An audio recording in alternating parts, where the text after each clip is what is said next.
Today I'm going to show you how to log into your Amazon Prime on your PC. Now Amazon Prime Video has a different desktop application of it.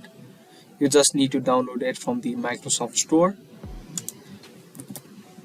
Search for Microsoft Store on your Windows and then search for Prime Video and open up the one which says Prime Video for Windows.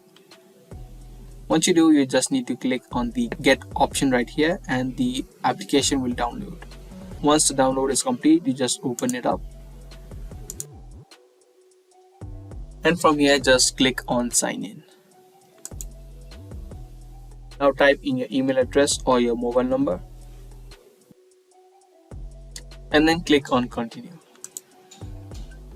And then just type in the password of your account. If you don't remember it, you can click on forgot your password and reset it. You can click on this eye icon to repeat your password. And if you want to stay signed in, the next time you open up, make sure you check this box and then click on sign in. And just like that, you will be signed in to your Amazon Prime Video. Now you can start watching movies and TV shows on this platform.